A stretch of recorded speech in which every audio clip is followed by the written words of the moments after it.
Hi. I'm really sorry about this room. The audio is appalling, but I currently have no better space to film this, so I think we're gonna have to put up with it. I think it will be alright. Please forgive me. Today I'd like to make a video that absolutely nobody asked for because I'm bored. And this is gonna be a review of the Canon 1000D, or if you're from America, you might know it as the Rebel XS. First of all, some little specs and background data to this little tiny beast here. It was released in July 2008. That means it'll turn 12 this year. It features a 10 megapixel CMOS sensor in APS-C size, a brand new Digic 3 processor. I think the current edition is a Digic 8 or 9 even, I'm not quite sure. This one has the Digic 3, which back then was an absolute novelty because it allowed the camera to use live view. More of that later on. It also features 7 autofocus points. It inherited the autofocus module from her bigger sister, the I think 400G, which actually featured 9 autofocus points. This one sadly just got 7, but they work, they're quick, so that's good. It has a maximum ISO capacity of 1600 and will do a burst of 1.5 pictures per second in RAW, which means it will probably not shoot the next Olympic Games if they ever happen again. Something about the build quality. It is entirely made of plastic except for the mount, and still it manages to feel absolutely cheap and kind of high quality at the same time. It's a bit difficult to describe. You feel the cheapness of the material, of the plastic, that it's nothing big. It doesn't even have this kind of leather imitation on the grip, and it doesn't have a rubberized grip on the back. It does only feature one dial to change aperture, shutter speed and ISO, depending on which mode you're in. Still, it has a kind of heft to it. It's not a light camera for its size, so it feels kind of robust again.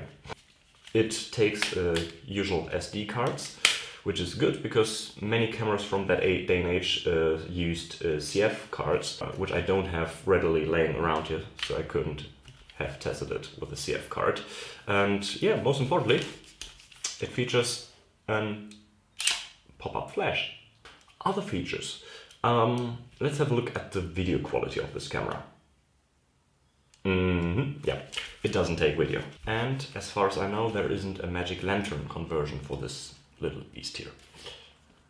But now, the interesting part, the image quality. I headed out to my parents' garden to take some pictures of flowers because my flat isn't very interesting, and the light in here is appalling, as you can see. I'm completely blown away on this side and creeping in the shadow on this side, but I hope you'll forgive me. Also, I have my corona hair growing out because no barbershop is open. So there's this. I now have imported the pictures on my Mac, which hasn't taken an eternity at all. And we're gonna now have a little look at this. So,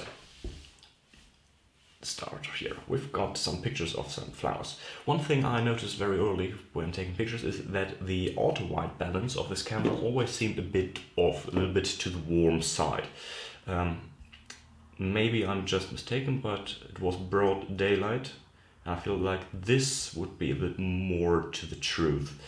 Now, having a look at this, the camera was delivered with the most crappiest of the kit lenses that you can imagine, the 18-55 f3.5 to 5.6, I think it is. And since I wanted to test the camera, not the lens, I paired it up with one of the higher end glasses I own, in this case the EF 7200 f2.8 LIS Mark II USM. So of course this lens performs very good, and together with this camera, or rather this camera together with the lens, has a very fast autofocus, which I quite like.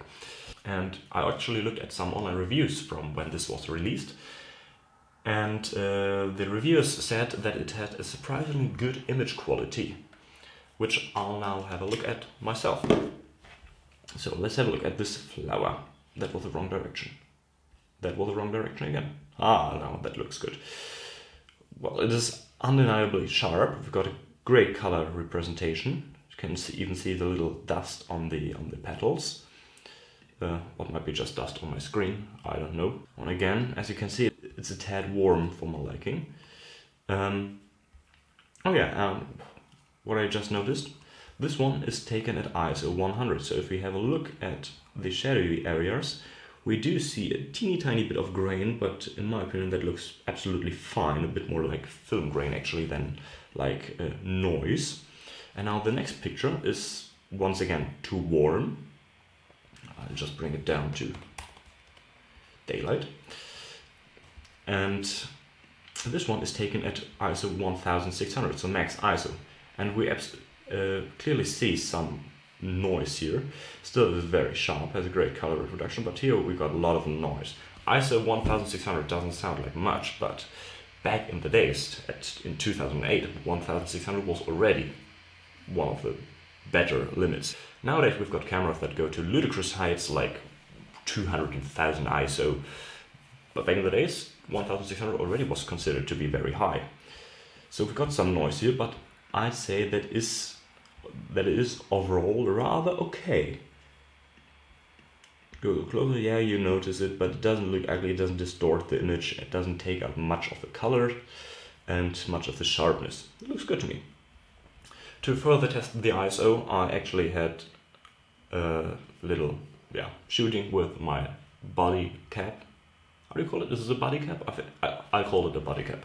On this one is ISO 100, and if we have a look, and I noticed it was a bad idea to take pictures of this cap because it has a rough surface. So let's have a look at the shadows in the background. It looks rather smooth to me at ISO 100. This is ISO 200. Yep, the Mac is loading. Here we are. It looks fine to me. Teeny tiny bit of grain, but overall rather good. Now ISO 400. Starting to get a bit more noticeable, but in my opinion it still looks more like grain than like noise. 800. Yep, now we get some... Oh, yep, perfect, you can't see any noise anymore. Now we get some more color noise, if I'm not mistaken. I don't know if you can see through the screen capture, and maybe it's just the sunlight falling into my eyes. But I think I can make out little patches of green and purple in there. So we do get some color noise actually, but still rather well for the time in my opinion. And now the max capacity, the 1600 ISO, noticeable noise, and also the green purple patches. Overall from farther away you can actually see the noise, but it isn't too blotchy, so it won't be a low light beast at all, but it's not too bad actually. Also here with this one, this ISO 100 again, you can clearly see the little hairs on the leaves. Still somehow the automatic white balance drifts off in warm areas. But I do really like the color reproduction. It could be also the lens, because the 70-200 is a really good lens, but still it's a sensor which captures the image. That is very pleasant to see, this performance. So now in the end, is it worth it to buy this camera nowadays in 2020? Probably not. But if you want to learn about photography and if you want to just start out and try to see if it's something for you and you need a cheap camera just to take pictures with a very good lens mount, then I say, hell, why not? I mean, it goes for about 100 euros currently on Amazon, with a kit lens included. You can get the, in my opinion, pretty good nifty 50mm f1.8 STM from Canon for another $100 to get on top. So you're at, let's say, 200 euros, and you've got a camera with a great lens to take good pictures of. I think even Peter McKinnon had mentioned this camera in one of his videos, where his friend with a wood shop actually used this to shoot his products for Instagram. Only drawback of this camera, in my opinion, is basically that it doesn't take video. 7 autofocus points, one can actually live with that. Or something that just came to my mind again. while it does feature live view, you can't autofocus during live view, because the autofocus, it doesn't feature the Canon dual pixel AF autofocus. So it can't focus when the mirror is out of the way, since the focus sensor is another sensor which sits up here beneath the prism. You should keep that in mind, but it's good to, well, overall check what the image would look like. It's good to check the exposure. You gotta just remember that when you want to focus, you gotta flip the mirror back down. So that would be everything from me for today. Thank you very much for watching. Please stay healthy, stay alive, stay distanced, and I hope I'll see you next time again. Laters.